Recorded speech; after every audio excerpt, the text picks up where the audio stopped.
Everyone, I am Dr. Priyanka Soni, Faculty of Commerce Management and first paper in ज्ञान सागर net classes. अपन ने पहले topic discuss किया था marketing का, first topic था कंसेप्ट ऑफ मार्केटिंग। आज दूसरा टॉपिक है मार्केटिंग का प्रोडक्ट डिसीजन। जब भी हम प्रोडक्ट डिसीजन की बात करते हैं तो प्रोडक्ट होता क्या है? It is defined anything that can be offered to satisfy human need and want. जो ह्यूमन की नीड और वांट को सेटिस्फाई करने के लिए यूज किया जाता है वो क्या होता है? प्रोडक्ट। अब प्रोडक्ट डिसीजन में जब हम कोई नया प्रोडक्ट डेवलप करते हैं तो उसकी प्रोसेस आती है और इस प्रोसेस में से 99% क्वेश्चन आता ही आता है। तो इस प्रोसेस को आप करेंगे new product development process. New product development की प्रोसेस है, इसमें 8 स्टेप होते हैं, नंबर वाइज नंबर आएंगे सारे स्टेप्स, और इनमें से कई बार अरेंज करने में से भी क्वेश्चन आ जाता है आगे पीछे कि पहले नंबर पे कौन सा आएगा, दूसरे पे कौन सा आएगा और तीसरे पे कौन सा आएगा। अब नए प्रोडक्ट को जब हम डेवलप करते हैं तो सबसे पहले करते हैं आइडिया जनरेशन। आइडिया जनरेट करते हैं कि किस टाइप का प्रोडक्ट डेवलप किया जाए, वही प्रोडक्ट डेवलप किया जाए जिसकी मार्केट में सबसे ज्यादा डिमांड होगी। तो सबसे पहले हम आइडियाज लेके आएंगे। आइडियाज जब भी हम लेके आते हैं प्रोडक्ट के बारे में तो दो टाइप से होते हैं आइडियाज, एक इंटरनल और दूसरा एक्सटर्नल। इंटरनल आइडियाज कौन जनरेट करता है? जैसे हमारी कंपनी के एम्प्लॉयज है, मैनेजर्स है, कंपनी का जो इंटरनल पार्ट है वो सारे इंटरनल आइडियाज जनरेट करते हैं। और एक्सटर्नल आइडियाज कौन जनरेट करता है? कंपनी के बाहर वाले लोग, जैसे कस्टमर्स हैं, सप्लायर्स हैं, जो बाहर का पार्ट है वो सारे क्या करते हैं? एक्सटर्नल आइडिया जनरेट करते हैं। तो कंपनी के अंदर जो आइडिया जनरेट किए जाते हैं वो है इंटरनल आइडिया, और जो बाहर जो आइडिया जनरेट किए जाते हैं वो external ideas.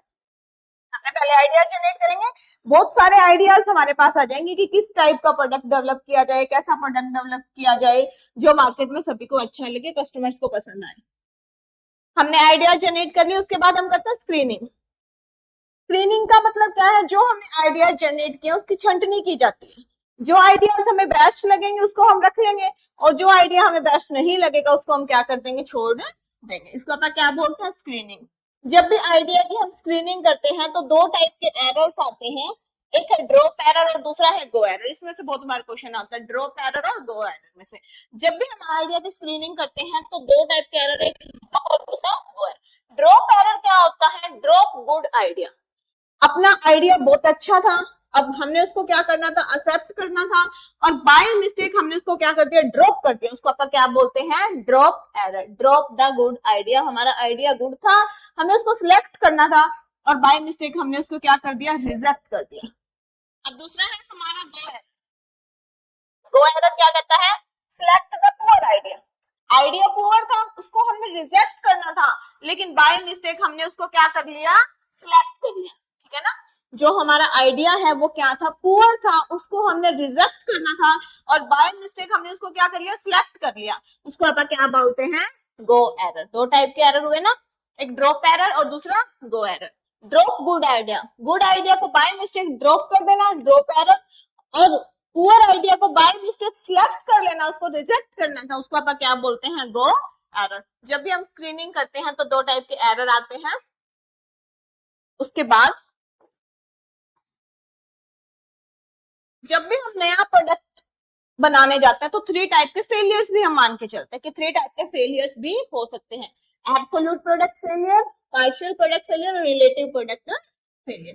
Absolute product failure क्या कहता है कि जब हम हमारे प्रोडक्ट की वेरिएबल कॉस्ट को भी कवर नहीं कर पाते उसको हम क्या बोलते हैं? Absolute product failure. ठीक है ना? जब हम हमारे प्रोडक्ट की वेरिएबल कॉस्ट को भी कवर नहीं कर पाते उसको बोलते हैं एब्सोल्यूट प्रोडक्ट फेलियर। अब अगला है पार्शियल प्रोडक्ट फेलियर। ये क्या कहता है कि हमने हमारे प्रोडक्ट के वेरिएबल कॉस्ट को तो कवर कर लिया लेकिन फिक्स्ड कॉस्ट का कुछ पार्ट हम कवर नहीं कर पाए। क्या कहता है पार्शियल प्रोडक्ट फेलियर? कि हमने हमारी वेरिएबल कॉस्ट को तो कवर कर लिया लेकिन फिक्स्ड कॉस्ट का कुछ पार्ट हम कवर नहीं कर पाए। अब थर्ड टाइप का है relative product failure. Relative product failure क्या कहता है? हमने वेरिएबल कॉस्ट को भी कवर कर लिया, हमने फिक्स्ड कॉस्ट को भी कवर कर लिया, हमें रिटर्न भी है, लेकिन जो हमारा रिटर्न था वो रिक्वायर्ड रेट ऑफ रिटर्न से कम था। मतलब हमने दोनों कॉस्ट, हमारी fixed cost plus variable cost दोनों को कवर कर लिया, लेकिन हमें रिटर्न भी हुआ, लेकिन जितना हम मान के चलते थे उससे कम रिटर्न हुआ। उसको अपन क्या बोलते हैं? Relative product failure. ये 3 टाइप के फेलियर्स भी आ सकते हैं। अब थर्ड पॉइंट है कंसेप्ट डेवलपमेंट एंड टेस्टिंग। अब हमने प्रोडक्ट का आइडिया ले लिया, अब जो आइडियाज हमारे पास है उसकी हमने स्क्रीनिंग कर ली। स्क्रीनिंग में से हम क्या करते हैं, कंसेप्ट डेवलपमेंट करते हैं और टेस्टिंग करते हैं। हम ग्रुप ऑफ पर्संस को, ग्रुप ऑफ पीपल्स को इनवाइट करते हैं और जो हमारे आइडियाज सिलेक्ट हुए हैं उन आइडियाज के बारे में उन लोगों से पूछते हैं कि उनकी लाइकिंग क्या है और उनकी डिसलाइकिंग क्या है। मतलब जो सिलेक्ट किया है आइडियाज उसके बारे में कंसेप्ट की टेस्टिंग करवाई जाती है कुछ लोगों को बुला के, ग्रुप ऑफ पर्सन से, कि उस आइडिया के बारे में उसकी लाइकिंग क्या है और डिसलाइकिंग क्या है। उसके बाद फोर्थ नंबर पे आएगा product marketing strategy. Concept development and testing के बाद हम क्या करते हैं, प्रोडक्ट से रिलेटेड मार्केटिंग स्ट्रेटेजी को बनाते हैं, रणनीतियां बनाते हैं कि हमें आगे जाके क्या करना है। अब हम मार्केटिंग स्ट्रेटेजी की बात करते हैं तो मार्केटिंग स्ट्रेटेजी हमेशा 3 पार्ट में बनती है, फर्स्ट पार्ट, सेकंड पार्ट और थर्ड पार्ट। फर्स्ट पार्ट में क्या क्या स्ट्रेटेजी बनती है, साइज ऑफ मार्केट, कि हमारा साइज ऑफ मार्केट क्या रहेगा। सेकंड पार्ट में बनता है structure of market. First part में पहला है साइज ऑफ मार्केट, फिर स्ट्रक्चर ऑफ मार्केट, उसके बाद हमारा मार्केट शेयर और है profit goal for the first year. First part में हम 4 चीजें डिसाइड करते हैं कि हमारा साइज ऑफ मार्केट क्या रहेगा, स्ट्रक्चर ऑफ द मार्केट क्या रहेगा, मार्केट का शेयर क्या रहेगा और प्रॉफिट गोल क्या रहेगा फर्स्ट ईयर के लिए। अब आती है सेकंड पार्ट की। सेकंड पार्ट में हम प्लान प्राइस की प्लानिंग करते हैं कि प्राइस हम क्या रखेंगे, डिस्ट्रीब्यूशन स्ट्रेटेजी, कैसे कैसे हम हमारे प्रोडक्ट को मार्केट में डिस्ट्रीब्यूट करेंगे। Market budget for the first year, कि फर्स्ट ईयर में हमारा मार्केट का बजट क्या रहेगा, कितना पैसा हमें मार्केटिंग पे लगाना है। अब आया थर्ड पार्ट। थर्ड पार्ट में हम क्या स्ट्रेटेजी बनाते हैं, लॉन्ग रन गोल, कि लंबे टाइम में हमारा गोल क्या रहेगा, मार्केटिंग मिक्स क्या रहेगा हमारा, और लॉन्ग रन सेल, कि लंबे टाइम में हमारी सेल है वो भी कितनी रहनी चाहिए, वो भी हम स्ट्रेटेजी बना के चलते हैं। उसके बाद बिजनेस एनालिसिस, स्ट्रेटेजी बना ली हमने, अब हम क्या करते हैं, बिजनेस का एनालिसिस करते हैं। बिजनेस का एनालिसिस है वो 2 टाइप से किया जाता है, एक का ब्रेक इवन एनालिसिस और दूसरा है risk analysis. Break even analysis क्या करता है, no profit no loss. Break even point वो होता है जहाँ पे हमें ना प्रॉफिट है ना लॉस है। और रिस्क एनालिसिस क्या होता है, वेरिएबिलिटी ऑफ रिटर्न, की हमारा रिटर्न कितना वेरी करेगा। तो हम 2 टाइप के एनालिसिस करते हैं 5th पॉइंट में। अब आते हैं हम 6th पॉइंट पे। 6th पॉइंट क्या है, हमारा प्रोडक्ट डेवलपमेंट एंड टेस्टिंग।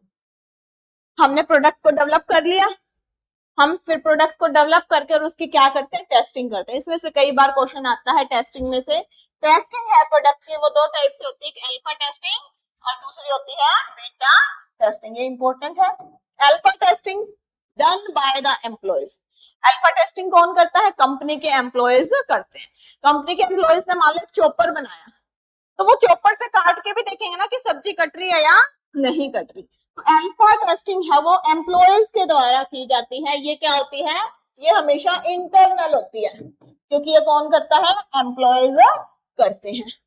दूसरा है beta testing done by the customer. Beta testing कौन करता है, कस्टमर्स से करवाई जाती है। हम कस्टमर को प्रोडक्ट दिखाते हैं और उससे टेस्टिंग करवाते हैं कि कस्टमर को प्रोडक्ट पसंद आया या नहीं आया। तो ये क्या होती है, एक्सटर्नल होती है। ठीक है, बीटा टेस्टिंग होती है।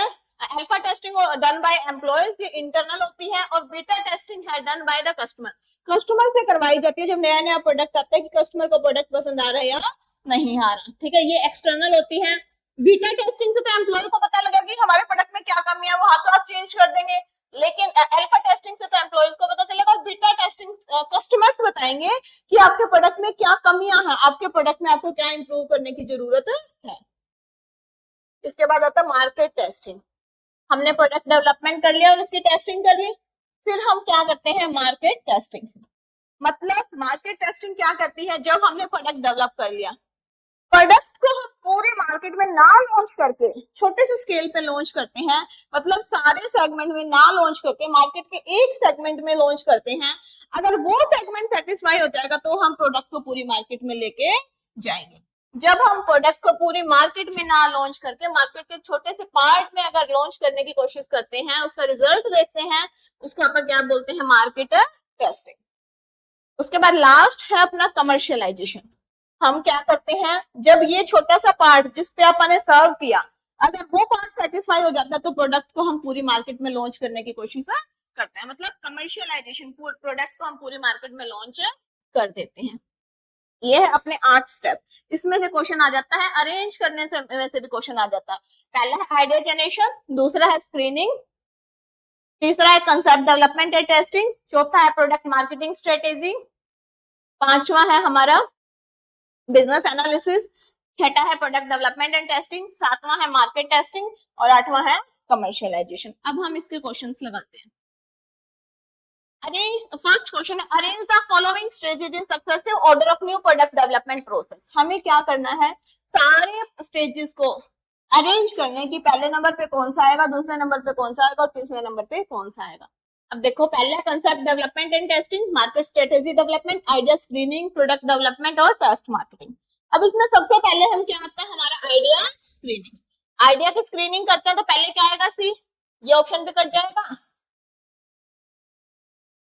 और ये ऑप्शन भी कट जाएगा, दोनों ऑप्शन कट जाएंगे, ये तो आएगा ही नहीं पहले। अब हम सी की बात करते हैं तो सबसे पहले आएगा आइडिया स्क्रीनिंग, या तो सी आ सकता है या बी ऑप्शन आ सकता है। अब स्क्रीनिंग के बाद हम क्या करते हैं, हम करते हैं कंसेप्ट डेवलपमेंट एंड टेस्टिंग, तो सी के बाद ए भी आएगा। कंसेप्ट डेवलपमेंट एंड टेस्टिंग के बाद हम क्या करते हैं, प्रोडक्ट को डेवलप करते हैं, तो सी, ए और डी आएगा, तो ये वाला ऑप्शन भी कट जाएगा, तो इसका आंसर क्या रहेगा, सी। पहले हम क्या करते हैं, आइडिया स्क्रीनिंग करते हैं, फिर हम कंसेप्ट डेवलपमेंट एंड टेस्टिंग करते हैं, उसके बाद हम प्रोडक्ट की डेवलपमेंट करते हैं, उसके बाद टेस्ट मार्केटिंग करते हैं और फिर मार्केट स्ट्रेटेजी हम डेवलपमेंट करते हैं। ठीक है, ये हमारा आंसर रहेगा। अब अगला क्वेश्चन है, which stage involve evaluating new product idea to drop the poor one as soon as possible. हम आइडियाज की इवेल्युएशन करते हैं, जो हमारा पुअर आइडिया उसको ड्रॉप करने के लिए, उसको हम क्या बोलते हैं, आइडिया स्क्रीनिंग। अब हमारा थर्ड क्वेश्चन है, what is the final step in new product development process. जब हम नया प्रोडक्ट डेवलप करते हैं तो उसमें हमारा फाइनल स्टेप क्या रहता है, कमर्शियलाइजेशन, बिल्कुल लास्ट स्टेप। अगला है, what is the key focus of the test marketing stage. जब हम टेस्ट मार्केटिंग की स्टेज करते हैं तो उसमें हमारा की फोकस क्या रहता है, टेस्टिंग द प्रोडक्ट, प्रोडक्ट को हम टेस्ट करते हैं, and marketing program in realistic market setting, तो इसका आंसर क्या आएगा, बी। उसके बाद है हमारा fifth, what is the first stage in new product development. जब हम नया प्रोडक्ट डेवलप करते हैं तो फर्स्ट स्टेज क्या होती है हमारी, और कंसेप्ट टेस्टिंग, क्या रहेगा, आइडिया जनरेशन।